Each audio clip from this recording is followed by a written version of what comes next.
Hey everyone, ever had that feeling where your whole network just grinds to a halt? You're in the middle of something important, and it turns out it's all because one person decided to stream a movie in glorious 8K. Well, today, we're taking back control. We're going to dive into PfSense and show you exactly how to tame those bandwidth-hogging apps and bring some sanity back to your network.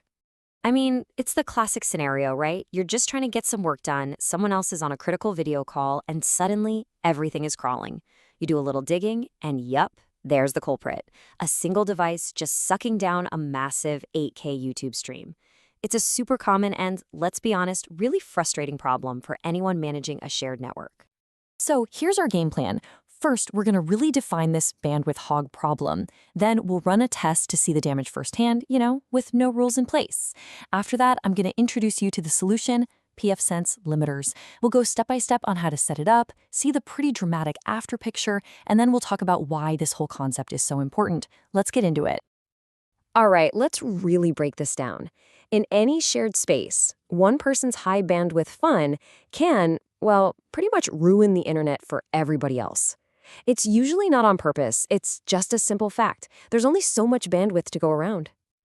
Just picture it. A coffee shop, a dorm, a small office. You want to provide good internet, but you can't let one person's Netflix binge bring the whole operation to its knees. Now, sure, you could just block YouTube or other streaming sites, but that's kind of the nuclear option, isn't it? What if you could just tell that traffic to slow down a bit, instead of blocking it completely?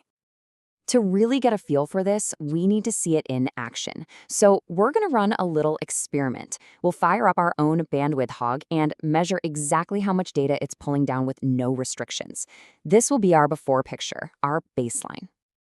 The setup here is pretty simple. We've got a test network, it's running through our PfSense firewall, and on one of the computers, we're just going to pull up a gorgeous 8K video on YouTube and keep a close eye on the traffic graph in PfSense to see what happens. And there it is. Wow, look at that spike. We're peaking at around 40 megabits per second.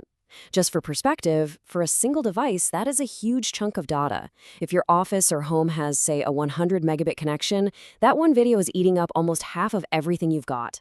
No wonder nobody else can get anything done. Okay, so we've seen the problem, it is big and it is greedy. But now it's time for the really elegant solution. We're going to use a feature that's built right into PfSense called the Traffic Shaper, and specifically something called limiters. Now here's the key thing to understand. A limiter isn't a brick wall. It's more like a traffic cop. It doesn't stop YouTube traffic. It just politely says, hey, you're only allowed to go this fast in this lane. It gives us this incredible, granular control to keep things fair without having to bring down the ban hammer.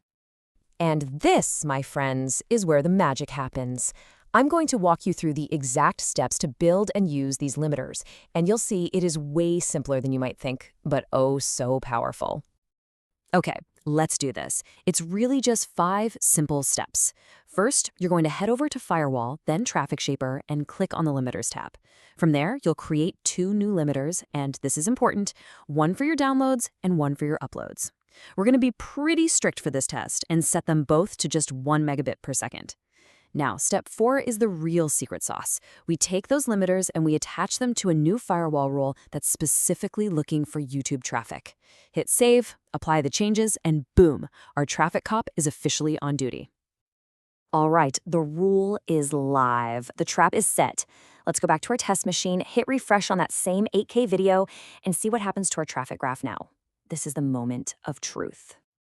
And remember, nothing else on the network has changed. It's the same computer, the same video. The only difference is that our smart little firewall rule is now standing guard. So let's hit refresh. Oh, would you look at that? It's perfect. The graph is just a beautiful, flat line, capped exactly at the 1 megabit per second limit we defined. The traffic is completely under our control. No more spikes, no more bandwidth theft. It's doing precisely what we told it to do. So let's just put this side by side. Before, the stream was pulling down a massive 30 to 40 megabits for that 8K video. Now it's locked in at 1 megabit. But here's the really clever part. Check out the video quality. YouTube's own player saw the limited bandwidth and automatically, seamlessly, shifted the video down to 480p. That quality is perfectly fine for our 1 megabit limit, so the user still gets to watch their video, but now everyone else on the network gets their internet back. It is the perfect compromise.